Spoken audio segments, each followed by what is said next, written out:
अब जीवात्मा के विषय में आगे कुछ और विचार कर लिया जाए।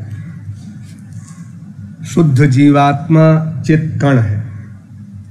पहले बताया जा चुका है कि जीव शक्ति चिद रूपा है। यह भी बताया जा चुका है कि जीवात्मा जीव शक्ति युक्त ब्रह्म अर्थात जीव शक्ति युक्त श्री कृष्ण का अंश है। श्री कृष्ण भी चिद वस्तु हैं, अतएव जीव शक्ति विशिष्ट श्री कृष्ण चिद वस्तु है एवं उनका अंश जीव भी चिद वस्तु है और जीव का परिमाण अणु या कण है। अतएव जीव ब्रह्म का चित्त कण अंश ही है। श्री कृष्ण विभु हैं, अतएव उनको विभुचित कहा गया और जीव को अणुचित कहा गया। भगवान के स्वांश भगवत स्वरूप गण सब ही भगवान के पार्षद परिकर विभुचित हैं, इसलिए वे सब ही सर्वज्ञ अनंत और विभु हैं। अर्थात भगवान के समस्त अवतार आदि सर्वे पूर्णा शाश्वताश्च के अनुसार सभी अवतार सर्वज्ञ अनंत एवं विभु हैं और उनका विभिन्नांश जीव अनुचित है। दूसरी बात, जीव का नित्यत्व है। जिसकी उत्पत्ति है उसका विनाश भी है, अतएव वह नित्य नहीं हो सकता। प्राकृत ब्रह्मांड में देखने में आता है कि मनुष्य पशु पक्षी आदि जीवों के जन्म भी हैं और मृत्यु भी। तो क्या जीवात्मा के भी उसी प्रकार जन्म और मृत्यु है? क्या जीवात्मा की उत्पत्ति होती है? के उत्तर में वेदांत सूत्र में वेद व्यास ने कहा है, न आत्मा श्रुतेर नित्यत्वात्। श्रुति भी कहती है न जायते म्रियते वा विपश्चिम, अर्थात आत्मा का जन्म भी नहीं है, मृत्यु भी नहीं है। आत्मा किसी कारणांतर से नहीं आता और स्वयं भी अन्य किसी का कारण नहीं है। शरीर नष्ट होने पर भी यह शरीर के साथ नष्ट नहीं होता। इसी से वेद कहता है ज्ञाज्ञो द्वावजा विशनीशा, अर्थात सर्वज्ञ ईश्वर एवं अल्पज्ञ जीव तथा जीव की भोग्या प्रकृति, ये सभी अज हैं अर्थात जन्म रहित हैं। पुनश्च नित्यो नित्यानाम चेतनश्चेतनानाम इत्यादि के अनुसार भी वह नित्य का नित्य है, चेतन का भी चेतन है, अज है, नित्य है, शाश्वत है। इस प्रकार श्रुति और स्मृति के प्रमाण से जीवात्मा का नित्यत्व सिद्ध हुआ। ये जो कहा जाता है यज्ञदत्त का जन्म हुआ, यज्ञदत्त की मृत्यु हुई, ये लौकिक व्यवहार है। एवं जीव की जो जात कर्मादि विधियां शास्त्रों में लिखी हैं वे केवल देहाश्रित जीव के संबंध में है। इसी से बृहदारण्यक श्रुति भी कहती है सवा अयम पुरुषो जायमानः शरीरम अभिसंपद्यमानः इत्यादि।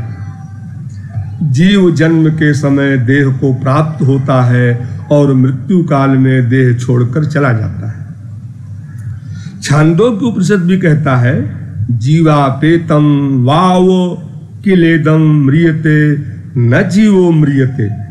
जीव की मृत्यु से जीवात्मा से विश्लिष्ट अर्थात संबंधित देह का ध्वंस ही बताया गया है, ये गोविंद भाष्य भी कहता है। इस प्रकार यह निश्चित हुआ कि जीवात्मा का जन्म भी नहीं है, मृत्यु भी नहीं है, जीवात्मा नित्य है। मायाबद्ध जीव के माइक देह के ही जन्म और मृत्यु होते हैं। तीसरी बात, जीवात्मा का नित्य पृथक अस्तित्व है। जीवात्मा का अणुत्व जब उसका स्वरूपगत है तब वो नित्य भी है, क्योंकि कोई भी अनित्य या आगंतुक वस्तु स्वरूप के अंतर्भूत नहीं हो सकती। इसी से गीता में कहा गया, ममैवांशो जीवलोके जीवभूत सनातन। सनातन ऐसा कहा गया। वेदांत सूत्र में भी कहा गया, जो बड़ा महत्वपूर्ण है, अंत्यावस्थिते च उभय नित्यत्वात् अविशेषा, अर्थात अंत या शेष अवस्था में अर्थात मोक्ष प्राप्ति के पश्चात जीवात्मा जिस भाव से रहता है, उस समय जीवात्मा एवं उसके परिमाण इन दोनों पदार्थों के नित्यत्व के कारण अविशेषा अर्थात मोक्ष के पूर्व या पश्चात उसके परिमाण में कोई भी अंतर नहीं हो सकता। अर्थात मोक्ष के पूर्व भी जीव अणु है, नित्य है, और मोक्ष के पश्चात भी वो अणु एवं नित्य रहेगा। उसके अणु परिमाण में अंतर नहीं हो सकता। जीव का अणुत्व जब नित्य है और मोक्ष प्राप्ति के पश्चात भी जीवात्मा जब अणु परिमित ही रहता है, तब आप लोग समझ सकते हैं कि जीवात्मा कभी भी विभु नहीं हो सकती। किंतु एक प्रश्न होता है कि सायुज्य मुक्ति में जब जीव ब्रह्म के साथ लय हो जाता है, तब भी क्या विभुत्व क्यों प्राप्त नहीं होता? नहीं, तब भी विभुत्व को प्राप्त नहीं होता, क्योंकि जीवात्मा स्वरूप से अणु है। किसी भी अवस्था में वस्तु के स्वरूप का धर्म नष्ट नहीं होता। शंकराचार्य के मत से माया ग्रसित ब्रह्म ही जीव है, माया मुक्त होते ही जीव ब्रह्म हो जाता है और तब विभुत्व को प्राप्त होता है। किंतु यह मत विचार संगत नहीं। ब्रह्म ज्ञान स्वरूप होने के कारण कभी भी माया के अज्ञान द्वारा आच्छादित नहीं हो सकता। यदि हो तो ब्रह्म में नित्य ज्ञान स्वरूपता ही नहीं रहेगी। सायुज्य मुक्ति में जीव ब्रह्म के साथ तादात्म्य मात्र को प्राप्त होता है, उससे जीव का पृथक अस्तित्व विलुप्त नहीं होता। किंतु ब्रह्मानंद रूप महासमुद्र में क्षुद्र कणिका की तरह उसी प्रकार अवस्थित रहता है, जिस प्रकार बहुत विस्तीर्ण प्रज्वलित अग्नि राशि के बीच क्षुद्र लोहखंड अग्निवत बनकर अग्नि का आकार धारण करके अपने पृथक अस्तित्व की रक्षा करता है। मुक्तावस्था में भी जीव के पृथक अस्तित्व की बात स्वयं शंकराचार्य ने भी अपने निसंगतापनी उपनिषद में स्वीकार की है। मुक्ता अपि लीलया विग्रहं कृत्वा भगवंतम भजन्ते, अर्थात मुक्त जीवगण भी भक्ति की कृपा से देह धारण करके भगवान का भजन करते रहते हैं। तो देह धारण रूप कार्य भक्ति की कृपा से हो सकता है, किंतु मुक्त अवस्था में जीव का पृथक अस्तित्व ही यदि न रहे तो देह धारण करेगा कौन? शंकराचार्य जी की उल्लिखित उक्ति द्वारा मुक्ति अवस्था में भी जीव के पृथक अस्तित्व की बात सिद्ध ही हो गई। श्रुति की उक्ति से भी मुक्त पुरुषों के भजन की बात प्रमाणित होती है। सौपर्ण श्रुति कहती है, मुक्ता अपि ही एनम उपासते, मुक्त भी सगुण साकार भगवान की उपासना करते हैं।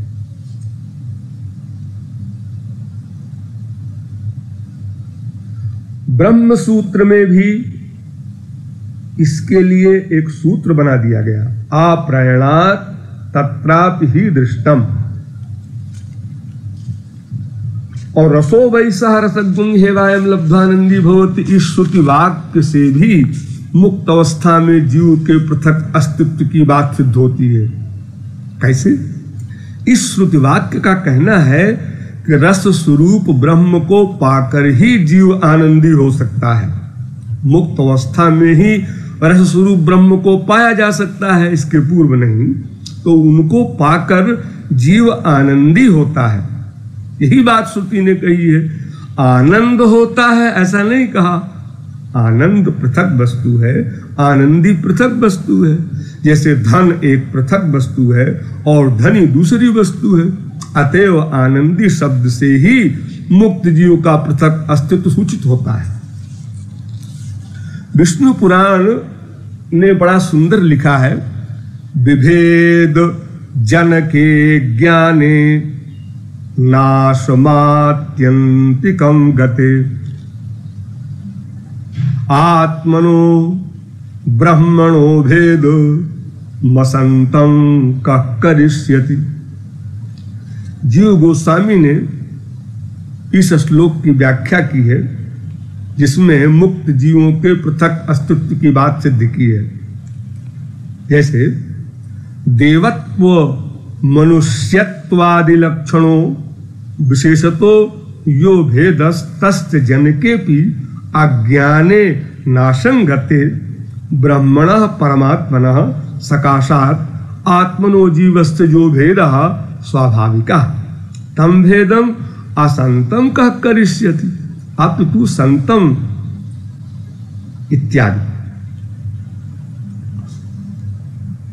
अर्थात अज्ञान के नष्ट हो जाने पर भी, भेद के नष्ट हो जाने पर भी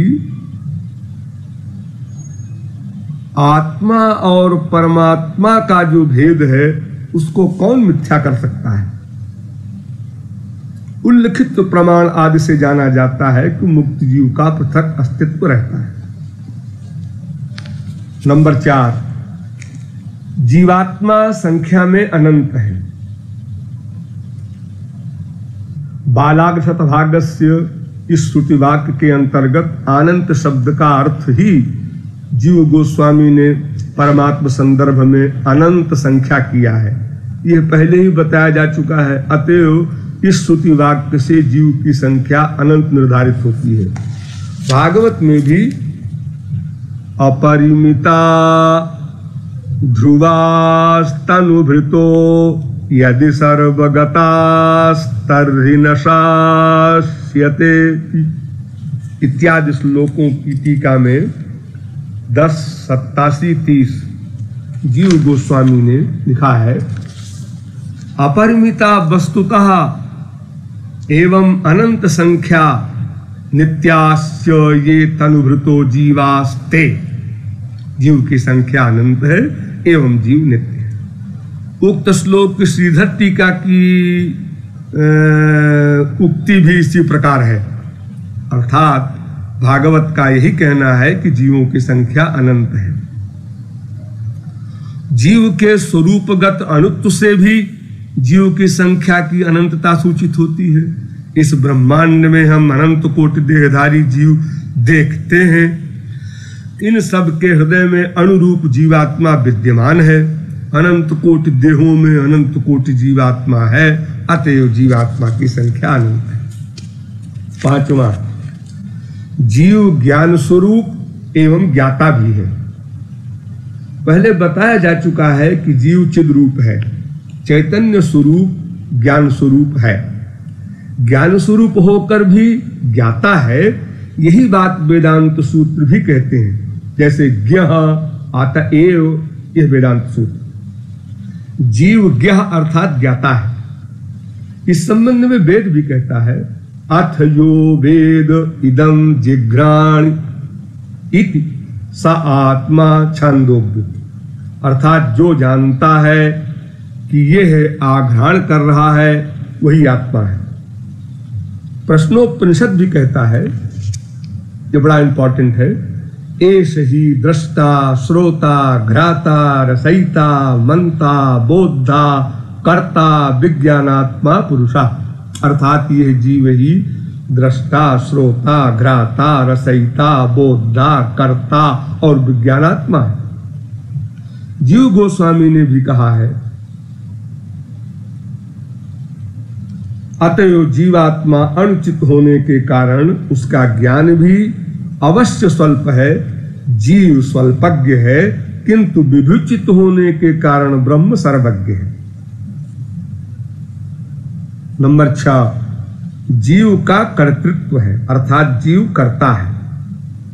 वेदांत सूत्र में लिखा है कर्ता शास्त्रार्थवत्ता, अर्थात जीव का कर्तृत्व है। गोविंद भाष्य भी कहता है जीव एव कर्ता न गुणा। जैसे स्वर्ग कामो यजेत आत्मानमेव लोकमुपासीत इत्यादि शास्त्रों के अनुसार, वेदों के अनुसार जीव के लिए यज्ञादि करने का आदेश दिया गया है। इससे जीव ही करता है, माइक गुण करता नहीं है। स्वर्ग की कामना वाला व्यक्ति यज्ञ करे, इसकी सार्थकता चेतन करता जीव में ही देखी जाती है। गुण का कर्तव्य स्वीकार करने पर उक्त प्रकार से शास्त्र वाक्यों की निरर्थकता हो जाती है, क्योंकि कर्म ही फल का हेतु है। इस प्रकार की बुद्धि उत्पन्न करके फल भोगाकांक्षी जीव को शास्त्र ही कर्म में प्रवृत्त करता है। जड़ माया के जड़ गुण से इस प्रकार की बुद्धि का उत्पादन संभव नहीं है, तो जीव ही शास्त्रार्थ बुद्धि से करता हो सकता है, जड़ गुण नहीं। इसलिए जीव ही करता है, माइक गुण नहीं। किंतु एक समस्या है, यदि जीव ही वास्तविक करता है, गुण या प्रकृति करता नहीं है, तो गीता में भगवान ने अर्जुन से क्यों कहा है प्रकृते क्रियमाणानि गुणैः कर्माणि सर्वशः अहंकार विमूढ़ात्मा कर्ताहमिति मन्यते। अर्थात प्रकृति का गुण ही सब कर्म करता रहता है, भ्रमवश मायाबद्ध जीव अपने को कर्ता मानता है। इसके उत्तर में रामानुजाचार्य ने बताया है कि उल्लेखित गीतोक्ति का तात्पर्य ये है कि सांसारिक कर्म करते समय माया मुग्ध जीव सत्व रज या तम गुणों से ही प्रेरणा प्राप्त करता है। कर्ता शास्त्रार्थवत्ता वेदांत सूत्र में शुद्ध जीव के स्वरूपानुबंध कर्तृत्व की बात ही कही गई है, और इस गीता श्लोक में मायाबद्ध जीव की बात कही गई है। शुद्ध जीव अनादि कर्म फल बस जब प्राकृत जगत के सुख भोग की आशा से प्राकृत जगत की अध्यक्षा माया के निकट आत्मसमर्पण करता है, तभी माया के मुंह में पड़ जाता है, माइक गुण राग में रंजित हो जाता है। जैसे भूत से आविष्ट मनुष्य को कुछ करता, मनुष्य जो कुछ करता या कहता है, वह सब वैसे वास्तविक उस व्यक्ति का अपना कार्य या कथन नहीं होता, भूत का ही कार्य या कथन उस मनुष्य की शक्ति का आश्रय करके प्रकाशित होता है। उसी प्रकार माया के गुण राग से रंजित, माया से आविष्ट जीव भी जो कुछ करता है वो वास्तव में माया की या माया गुण की प्रेरणा से ही करता रहता है। किंतु माया मुग्धता के वशीभूत जीव उसको समझ न सकने के कारण मानता है कि वह अपने कर्तृत्व की स्वाधीन परिचालना से ही सब कुछ कर रहा है। कर्तृत्व शक्ति तो अवश्य जीव की ही है, किंतु वह परिचालित होती है माया द्वारा। अतएव उद्धृत गीता श्लोक में जीव के स्वरूपानुबंध कर्तृत्व का निषेध नहीं होता, अर्थात जीव का जो वास्तविक रूप है वह करता है, इस सिद्धांत में कोई बाधा नहीं होती। नंबर आगे वाला, जीव का कर्तृत्व परमेश्वर के अधीन है। जीव का कर्तृत्व स्वाधीन नहीं है, किंतु परमेश्वर के कर्तृत्व के अधीन है, ऐसा वेद कहता है। एष ह्येव साधु कर्म कारयति तम यमेभ्यो लोकेभ्यो उन्नीनिशते एष ह्येव इत्यादि। अर्थात परमेश्वर जिसको इस लोक से ऊंचे लोक में ले जाने की इच्छा करते हैं उसके द्वारा अच्छा कर्म कराते हैं, एवं जिसको अधोगामी करने की इच्छा करते हैं उसके द्वारा खराब कर्म कराते हैं। अंतः प्रविष्टः शास्ता, अर्थात वही शास्ता परमेश्वर जीवों के अंतर प्रविष्ट कर उनके द्वारा साधु कर्म कराते रहते हैं इत्यादि वेद मंत्रों द्वारा जाना जाता है कि जीवों का कर्तृत्व परमेश्वर के अधीन है। इसलिए परात्तु तच्छ्रुते है, ये वेद व्यास का सूत्र भी है जिसमें व्यासदेव ने कहा है कि श्रुति वाक्य के द्वारा जीव का कर्तृत्व परमेश्वर द्वारा प्रवर्तित कहा गया है। अब प्रश्न उठता है कि जीव का कर्तृत्व यदि परमेश्वर के अधीन है तो फिर शास्त्रोक्त विधि निषेध की सार्थकता क्या रही? क्योंकि जो व्यक्ति अपनी इच्छा के अनुसार कोई भी कार्य करने या न करने में समर्थ है उसी के लिए विधि निषेध है। पूर्व सूत्र के उपलक्ष्य में भी कहा गया है कि भगवान जिसको ऊंचे लोक में ले जाना चाहे उसके द्वारा अच्छा कर्म कराते हैं और जिसको नीचे लोक में ले जाना चाहते हैं उससे खराब कर्म कराते हैं। इससे क्या परमेश्वर की पक्षपातता और निष्ठुरता प्रमाणित नहीं होती? इस प्रश्न के उत्तर में वेद व्यास ने परवर्ती सूत्र में कहा है, कृत प्रयत्नापेक्षस्तु विहित प्रतिषिद्धा वैयर्थ्या दिव्या। कृत प्रयत्नापेक्षस्तु विहित प्रतिषिद्धा वैयर्थ्या दिव्या, अर्थात जीवकृत धर्म अधर्म लक्षण के प्रयत्न अनुसार ही परमेश्वर जीव के द्वारा कार्य कराते रहते हैं। अतएव विधि निषेध की व्यर्थता की बात ही नहीं उठती। कर्म और अकर्म की पृथकता से फल की पृथकता है। इस फल पृथकता के लिए परमेश्वर उत्तरदायी नहीं है, उत्तरदायी है जीव, क्योंकि जीव के हृदय में धर्म का या अधर्म का भाव विद्यमान है एवं उसी के अनुसार उसका प्रयास होता है। शंकराचार्य आदि प्रमुख भाष्यकारों ने जिस प्रकार निरूपित किया है वो बड़ा सरल है, आप लोग उससे समझिए। उन लोगों ने कहा है कि भिन्न भिन्न बीज से भिन्न भिन्न जातीय वृक्ष आदि की उत्पत्ति होती है और उनके फूल फल स्वाद गुण आदि सभी भिन्न भिन्न होते हैं, किंतु केवल बीज के रहने से ही ये सब वृक्ष उत्पन्न नहीं हो सकते। उसके लिए प्रयोजन है वृष्टि का। मेघ जल बरसाते हैं साधारणतया सभी जाति के बीज और वृक्षों के ऊपर। भिन्न भिन्न जातीय बीज या वृक्ष के लिए भिन्न भिन्न प्रकार की वर्षा नहीं होती। एक ही वर्षा के जल से भिन्न भिन्न जातीय वृक्ष एवं भिन्न भिन्न जातीय फूल फल आदि उत्पन्न होते हैं। सब वृक्षों की एवं उनके फूल फल आदि की भिन्नता का हेतु उनका बीज ही है और केवल बीज होने से ही वृक्ष आदि उत्पन्न नहीं होते।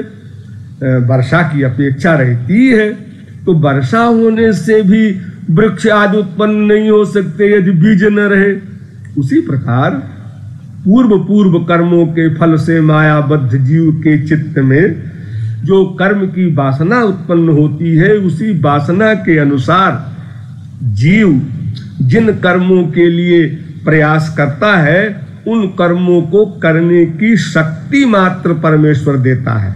जैसे मेघ जल दान करके बीज को अंकुरित करता है, बीज के भीतर सूक्ष्म रूप से वृक्ष के फूल फल आदि हैं, वृष्टि के जल से वे विकास प्राप्त करते हैं। उसी प्रकार जीव का प्रयास या प्रयास के भी मूल में जो इच्छा है उसके भीतर जीव के कर्म आदि सूक्ष्म रूप से विद्यमान है। जैसे बीज में उसके फल फूल आदि, वही इच्छा कार्य रूप में विकास प्राप्त करती है केवल परमेश्वर की शक्ति से। जीव काष्ठ पत्थर आदि के तरह इच्छा प्रयास आदिहीन वस्तु नहीं है, यदि ऐसा ही होता तो फिर जीव के सभी कर्मों के लिए परमेश्वर ही उत्तरदायी होते, किंतु ऐसा नहीं है। यदि विधौ निषेधे च परेश एव काष्ठलोष्ठ तुल्यम जीवम न्यून्ज्यात् तर्हि तस्य वाक्यस्य प्रामाण्यम ही येत। गोविंद भाष्य कहता है, अर्थात ईश्वर द्वारा प्रेरित होकर कर्म करने के कारण जीव का कोई भी कर्तृत्व नहीं है, ऐसी बात नहीं है।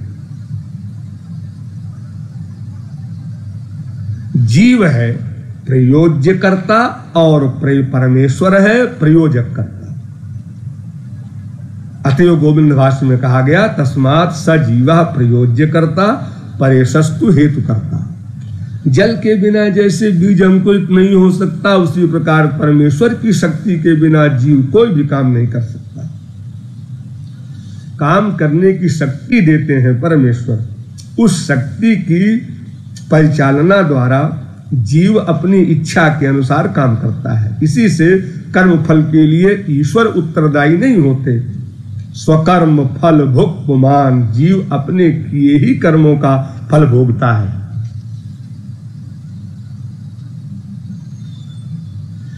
वर्षा के जल से, आम के बीज से बट वृक्ष उत्पन्न नहीं होता, बट वृक्ष से कटहल का वृक्ष उत्पन्न नहीं होता, बीज के अनुरूप ही वृक्ष उत्पन्न होता है। उसी प्रकार जीव के कर्मों की विभिन्नता का हेतु है उसकी इच्छा या प्रयास। ईश्वर की शक्ति इच्छा अनुगत प्रयास में जीव को प्रवर्तित मात्र करती है। ईश्वर प्रवर्तित जीव इच्छा अनुरूप भाव से अपने कर्तृत्व की परिचालना करके जो कर्म करता है उसी कर्म का फल पाता है, अन्य प्रकार का फल नहीं पाता।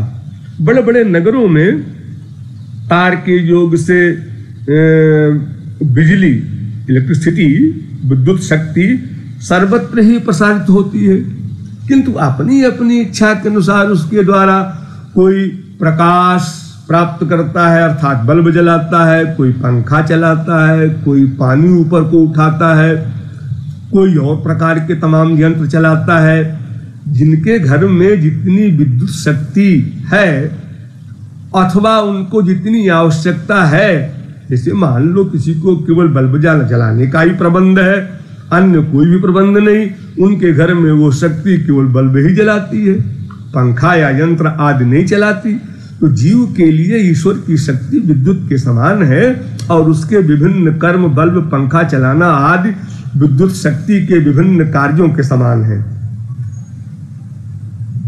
साधु कर्म में अथवा असाधु कर्म में लगाना ये अनुग्रह और निग्रह है। यह जीव की इच्छा या प्रयत्न है। जीव जैसी इच्छा करता है या प्रयत्न करता है वैसा ही कर्म करता है। कर्म करने की शक्ति मात्र परमेश्वर की देन है। जैसे यूं समझिए और प्रकार से पर्वत से नदी रूप में जल आता है, जीव उस जल का यथेच्छ भाव से व्यवहार करता है। नदी के जल से कोई प्यास बुझाता है, कोई खाना बनाता है और कोई स्वयं डूब कर मर जाता है और कोई दूसरों को भी डुबाकर मार देता है। इन सब कामों का उत्तरदायित्व नदी पर नहीं है, इन कार्यों का फल भी नदी नहीं भोगती। परमेश्वर अंतर्यामी रूप से सभी जीवों के चित्त में विराजमान है। अंतर्यामी रूप से ही वे जीव को अपने अपने प्रयत्न या इच्छा के अनुरूप कार्य में प्रवर्तित करते हैं। यही बात अर्जुन के प्रति भगवान श्री कृष्ण ने कही है, ब्राह्मण सर्वभूतानि यंत्रारूढ़ानि मायया। अगला पॉइंट, जीवात्मा श्री कृष्ण का भेदाभेद प्रकाश है। ये बहुत इंपॉर्टेंट है, विशेष बुद्धि लगाकर सुनिए। आप लोग पूरी बुद्धि का प्रयोग नहीं कर रहे हैं। कुछ लोग तो समझते हैं कि हमको क्या प्रचारक बनना है। प्रचारक बनने से मतलब नहीं है। ये जितना तत्व ज्ञान बुद्धि में ठोस दृढ़ होगा उतना ही श्री कृष्ण से प्रेम होने में हेल्प मिलेगी। हाँ, तो श्रुति में जीव और ब्रह्म के भेदवाचक वाक्य विद्यमान है, अभेदवाचक वाक्य भी है। यहां तक कि एक ही श्रुति में भेदवाचक एवं अभेदवाचक वाक्य दोनों वर्तमान है। जैसे छांदोग्य उपनिषद में तत्त्वमसि श्वेतकेतो, हे श्वेतकेतो तुम वही ब्रह्म हो, ये देखो अभेदवाचक वाक्य है। और भेदवाचक वाक्य भी छांदोग्य श्रुति में ही मिलता है। सर्वं खल्विदं ब्रह्म तज्जलानिति शांत उपासीत, अर्थात सभी ब्रह्म है क्योंकि उसी से उत्पन्न होता है, उसी में स्थित है, उसी में लय होता है, इसलिए शांत चित्त से उनकी उपासना करो। इस श्रुति वाक्य में ब्रह्म की उपासना की बात कही गई है, तो उपासना कहने से ही उपास्य एवं उपासक ये दो बातें सिद्ध हो जाती हैं। ब्रह्म उपास्य है, जीव उसका उपासक है।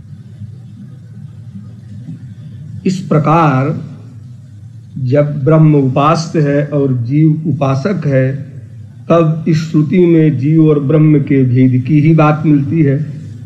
इसी प्रकार बृहदारण्यक में भी भेदवाचक एवं अभेदवाचक दोनों प्रकार के वाक्य देखने में आते हैं। यथा अहम ब्रह्मास्मि, मैं ब्रह्म हूं, यह है अभेदवाचक वाक्य है।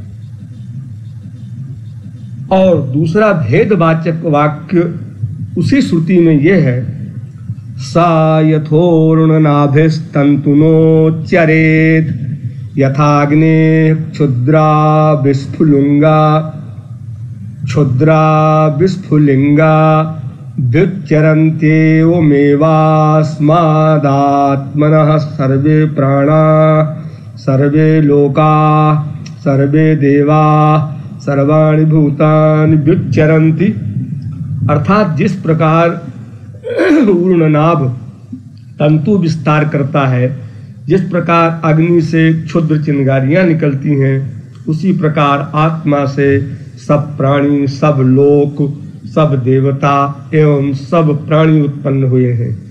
इस श्रुति ने भी जीव और ब्रह्म की संपूर्ण भाव से एक रूपता की बात नहीं कही।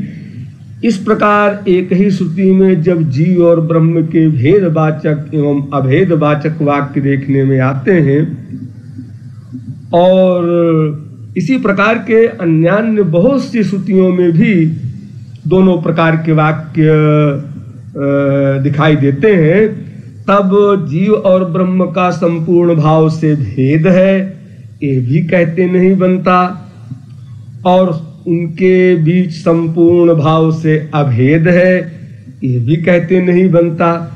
इसमें से कोई भी बात श्रुति का लक्ष्य नहीं है, ऐसा कहा नहीं जा सकता। क्योंकि यदि ऐसा होता तो दोनों बातें एक ही श्रुति में न होती। भेदवाचक वाक्य भी जैसे श्रुति की उक्ति है, अभेदवाचक वाक्य भी श्रुति की उक्ति है, और दोनों प्रकार के वाक्यों में जीव और ब्रह्म के संबंध की बातें कही गई हैं। और श्रुति के वाक्य होने के कारण दोनों प्रकार के वाक्य ही अपौरुषेय हैं, अर्थात निर्दोष हैं, अतएव समान महत्व की हैं। इसी से दोनों प्रकार के वाक्यों को समान महत्व देकर इनमें समन्वय स्थापित करना होगा।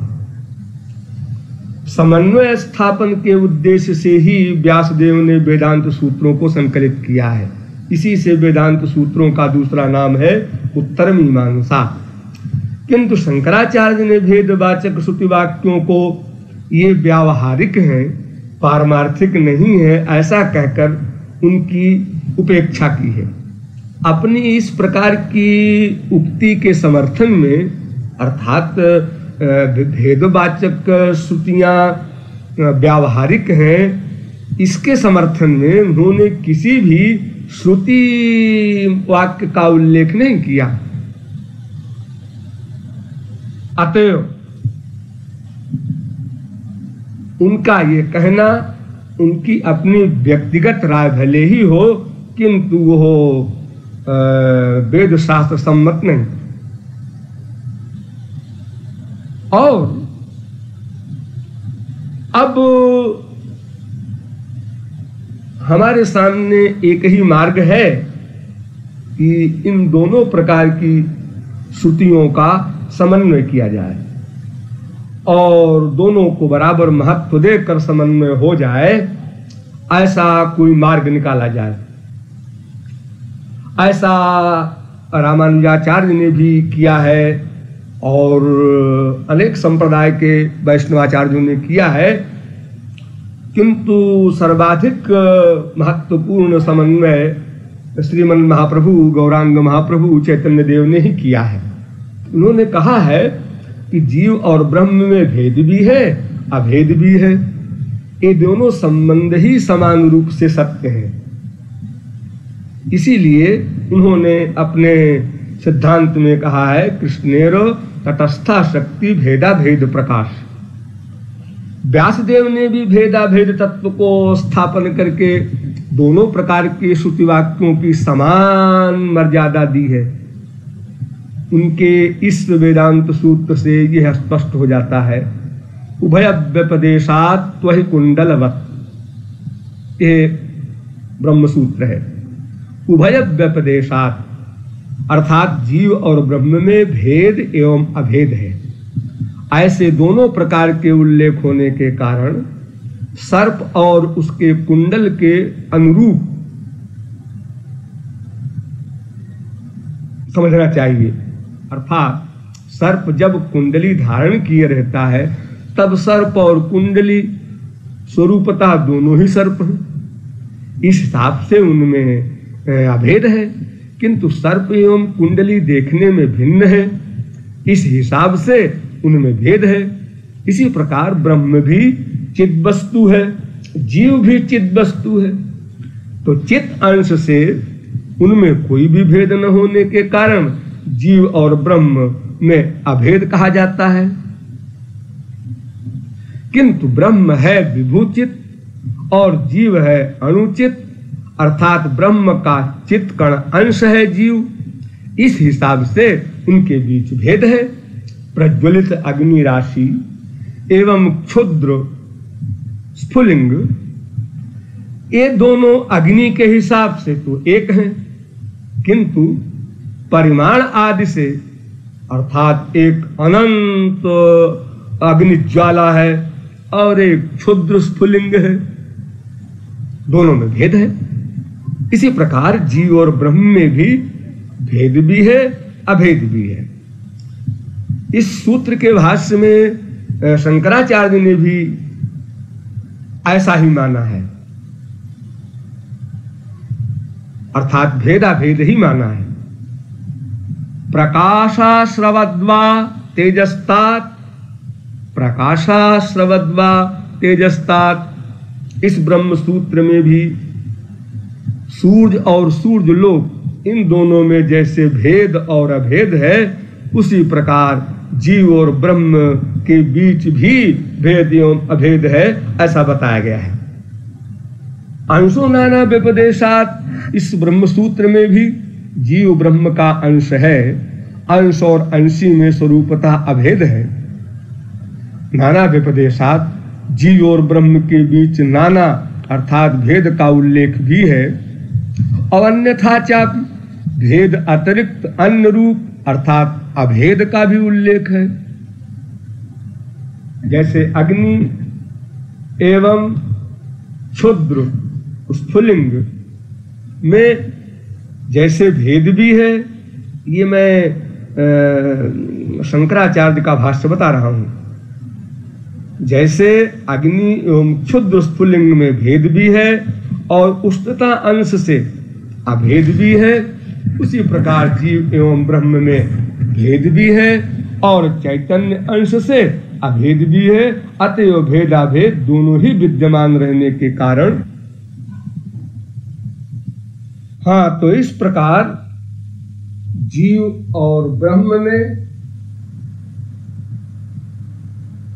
भेद भी है और अभेद भी है। अतएव भेदाभेद दोनों ही विद्यमान रहने के कारण जीव ब्रह्म का अंश है। उक्त भाष्य में शंकराचार्य ने भी स्वीकार किया है कि अंश और अंशी में भेद एवं अभेद दोनों ही एक साथ रहता है। जीव ब्रह्म का अंश है, ये पहले ही दिखाया जा चुका है, और जीव ब्रह्म का अंश एवं ब्रह्म जीव का अंशी होने से दोनों के बीच भेदाभेद संबंध ही संगत है। अब आप समझ गए होंगे कि ब्रह्म और जीव दोनों ही चिद वस्तु होने के कारण दोनों में अभेद है।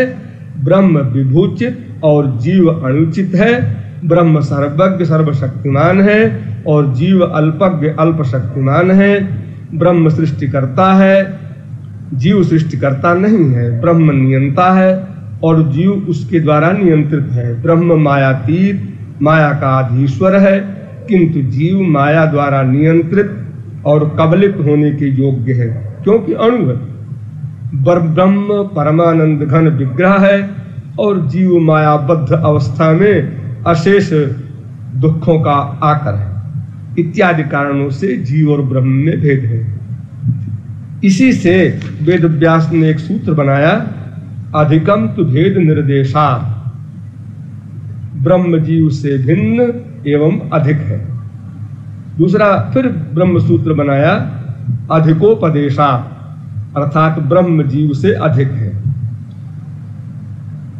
और श्वेताश्वतरोपनिषद भी कहता है, पृथगात्मानं प्रेतारंच मत्वा, अर्थात ब्रह्म जीव का प्रेरक या नियंता है और जीव ब्रह्म द्वारा नियंत्रित है, इसलिए दोनों को पृथक समझना।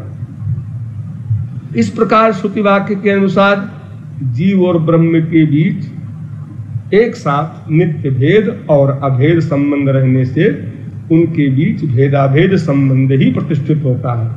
मृगमद कस्तूरी और उसकी गंध में, अग्नि और उसकी उष्णता में जिस प्रकार भेदाभेद संबंध है जीव और ब्रह्म में, अर्थात शक्ति और शक्तिमान में भी उसी प्रकार भेदाभेद संबंध है। भेदवाचक श्रुति वाक्यों की उपेक्षा करते हुए अभेदवाचक श्रुति वाक्यों को ही आधार मानकर एवं भेदाभेद तत्व प्रतिपादक श्रुति वाक्यों की मुख्यावृत्ति से अर्थ संगति रहने पर भी गौणी या लक्षणावृत्ति